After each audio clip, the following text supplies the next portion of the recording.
when you burn gasoline, you're burning up some weight. Yeah. Now they had a water recovery system, and the exhaust from the motors went up, and then it came down through these radiators, and you were Catch supposed the vapor. Yeah, the vapor, and you were supposed to recover in water a little more than the weight of the gasoline you burned, and that way you maintained the weight of the ship. You didn't have to use your ballast. You had ballast bags that had water in them, but you didn't want to have to use those if possible. Right. Well, this ship came in and it was light, and so when it came in, they got it down to the nose cone, got it fastened, but the ship was on an angle like this. Here's the nose, here's the mast, and the front was in the nose cone, but the ship was on an angle, and they had water that they could put in from the nose cone, to compensate that, and so they gradually could put the water in, and the ship could come down, because you can't bring. When that ship is up like that, you can't get hold of it and pull it down, because that's it's a lot of lift there. How the thing that the nose cone was attached to, the tower, mooring mast. Yeah, the tower, whatever it was. Mooring mast. Okay, how tall was that? Oh, I don't remember how they call that one would have been.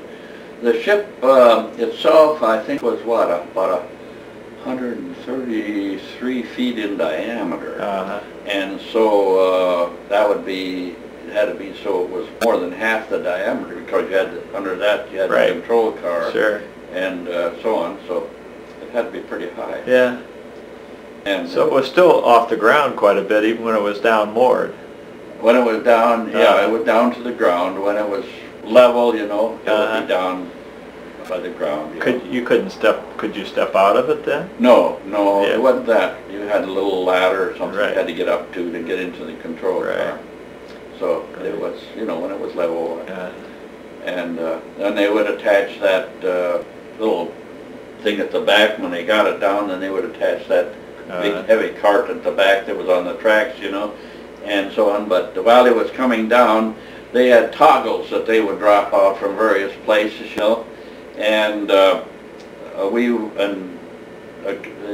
toggles came down, and they were on a fan type ropes, that roped up, and I don't know how many of us, there were 20 of us or so on one toggle deal, and they would drop down, we would grab the toggles and pull out, and have to pull the thing down, and then walk it into the hangar. Did Goodyear made two then? Yeah, they made the two. The Akron and the Macon. Akron and the Macon. What was the significance of the name Macon? Do you know? I don't know. I don't know. Maybe maybe Macon, Georgia contributed some silverware or something like that. Some money, that they named. I wondered about that. What caused them to stop making? Well, they made the Akron, and it went to Lakehurst and was flying out of Lakehurst, and everything was fine until it flew right into the mist, just off the coast. They flew it into the midst of this bad storm, and up and down drafts, and the altimeter maybe was not working as it should, because they thought they were higher than they were, but they weren't. They were closer to the water than they thought, and they apparently ordered up ships. See, well, when you go with the long 785-foot ship, when you say up ship, it starts to go up. The tail goes down, and the tail hit the water. The tail fin hit the water, and that just pulled it down, and it slapped down in the water, and that was it. This was a storm, real bad storm, and the waves, and it just tore that thing apart, and it went down. Did they lose the crew? Pardon? Did they lose the crew?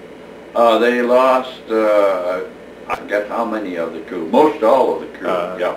Wow. So it was a real tragedy. Oh yeah, it was a real tragedy. Yeah.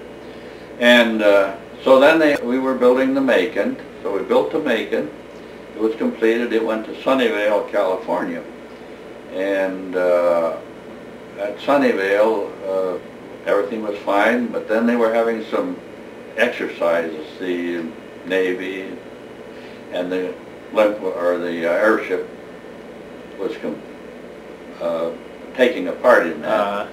And somehow, I don't know why, out over the ocean, something went wrong with the tail fin and so on, and it came down.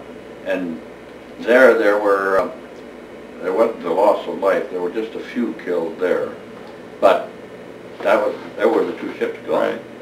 And that was that. That was that. You know, that time why. Well, the Germans were flying some ships. The Hindenburg, right. You know, one was one, and everything was going great with them.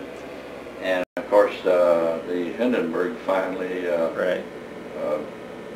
See, there was two ships. I think one was Graf Zeppelin and one was the Hindenburg. And I want to make sure which one it was. I guess it was the Hindenburg that exploded. Right. Yeah. At Lakers. Yeah, Lakers. And yeah, now see, that was the difference. The Germans used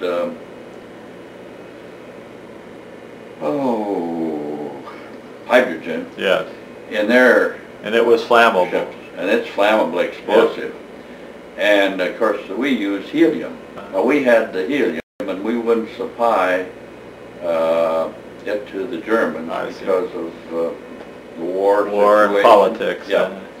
So they had to use this highly inflammable and explodable gas, and that's what happened. That's what happened there. Probably like static electricity or something, right. You know. And so that. So these tragedies, I mean, like it would be today if it was an airplane of some kind. The tragedies just shut everything down. Yep. People said, "Well, forget this," right?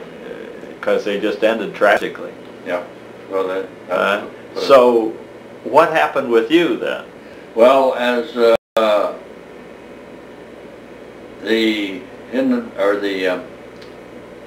Macon was completed, it was just about 2 weeks before it left to go to Sunnyvale. They came along and they told me they said, well, you might see if you could get a transfer back to tires because there's nothing, you know, we have nothing. Right, no more orders. Right now. It doesn't look like we're going to get any more business. And we're going to have to, you know, cut way down on the organization. And you came from tires, you probably could get a job back there. And one of the fellows, when I went over to Ginger Zeppelin, I worked for Mr. Brown. He stayed there for a year, and then he left and went back to tires. And I worked for a different fellow. Brown had told me when he left, he said, well, if you ever want to come back to tires, why, come and see me, you know, because we got along really good. So I did. I went back to see him, and he had a job and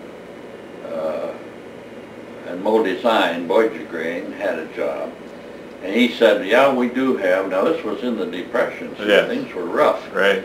And he said, "Yeah, we have two jobs," and he said, "There's a fellow that's been working on the one job. Now he'll have his first choice. He can stay on this job, or he can take the other job, and whichever he takes, you can have the other one." So as it happened, why he decided to stay where he was with Brown, and so I got the job in equipment engineering. And that's the way I got into equipment. That's where you ended up. Yeah. Was this a demotion? I mean, did you have to take less money? Oh yeah. I was getting $140 a month on salary when I transferred back, and when I transferred back, I got